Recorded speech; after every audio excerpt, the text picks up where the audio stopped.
Assalamu alaikum wa rahmatullahi wa barakatuh. Mes chers étudiants, bonjour. Dans cette vidéo, je vais essayer de vous montrer et de vous expliquer comment on reconnaît ou bien on détermine facilement un certain nombre de taxons ou bien des espèces de la classe des coniféropsidés ou bien la classe des conifères ou les résineux qui fait partie toujours donc du sous-embranchement des gymnospermes. Alors ce dernier, c'est-à-dire les gymnospermes, alors je ne vais pas vous donner des détails sur ce groupe parce que déjà vous l'avez détaillé en cours avec professeur Madame Belfeiza. Alors, mais je vais essayer de vous rappeler juste de la subdivision des conifères en familles. Alors quelles sont donc les familles qui constituent les conifères? Alors il y a apparemment 5 principales familles de la classe des coniféropsidés, à savoir la famille des pinacées, la famille des cupressacées, la famille des taxacées, la famille des taxodiacées et la famille des araucariacées. Donc ce sont les principales familles que l'on trouve dans la classe des conifères ou bien les résineux. Alors nous commençons par la famille des pinacées.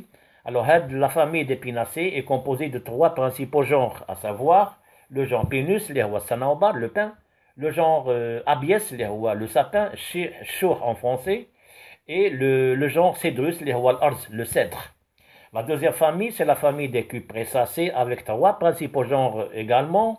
Le genre Cupressus, le genre le cyprès, le genre Tetraclinis, le tuya ou bien l'arar, et le genre Juniperus, le genévrier en français, et parfois on l'appelle l'arar romi. La troisième famille, c'est la famille des taxacées. La famille des taxacées avec une seule espèce qui est représentée à l'état spontané au Maroc, l'Ihya taxus baccata, if en français, et en arabe on l'appelle dars. Alors que la famille des taxodiacées et la famille des araucariacées, ce sont 2 familles qui ne sont pas représentées au Maroc à l'état spontané. On trouve surtout par exemple Araucaria excelsa au Maroc, mais elle est introduite. Araucariacées est une famille originaire d'Australie. Alors de même pour la famille des taxodiacées, avec son célèbre genre qui est séquoia, le plus grand arbre du monde. Alors cette famille se trouve donc en Amérique, d'accord? Alors, comment maintenant reconnaître les espèces du genre de la famille des cupressacées?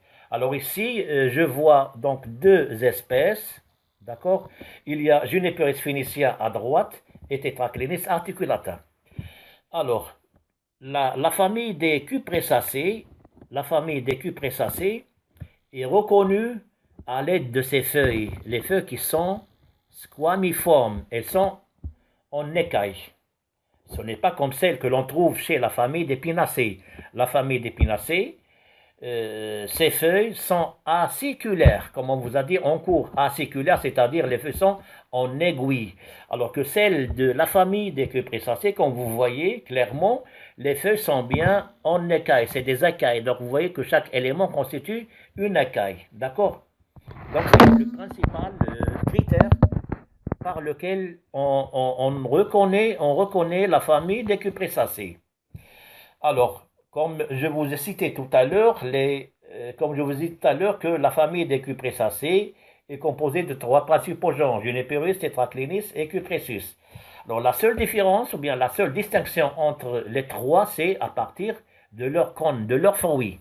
Alors quand je prends par exemple Tetraclinis articulata le tuya.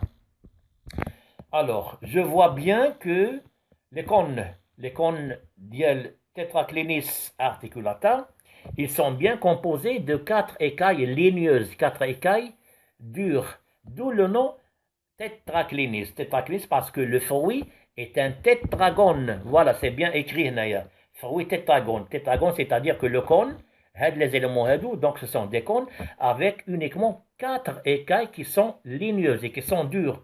Et si vous avez déjà le fruit, le cône qui est ouvert, donc il a libéré donc ses graines. D'accord? Donc quand il s'ouvre, il fait apparaître 4 écailles ligneuses. Donc c'est le critère de reconnaissance de Tetraclinis articulata. Alors ici j'ai Juniperus phoenicia, le genévrier rouge. Alors, genévrier rouge, Juniperus phoenicia. Alors, vous voyez bien, quand vous comparez ces cônes avec ceux de Tetraclinis articulata, il ne s'agit pas du même fruit.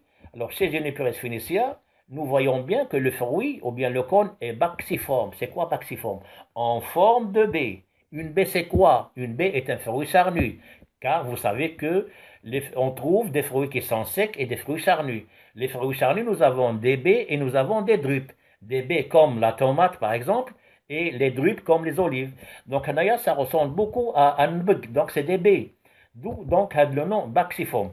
Ou le fruit idéal, je souligne, donc le fruit idéal Juniperus phoenicia, on l'appelle galbule, donc c'est bien écrit galbule. Donc galbule, c'est un fruit que l'on trouve chez Juniperus phoenicia. Il est de type baxiforme. Donc c'est le critère de reconnaissance, d'identification des espèces des cupressacées. D'accord?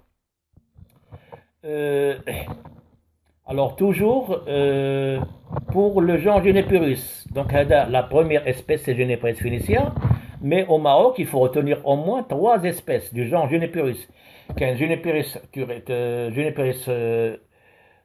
phoenicia de tout à l'heure, ou qu'un Juniperus oxycedrus, et on va voir tout à l'heure Juniperus thurifera.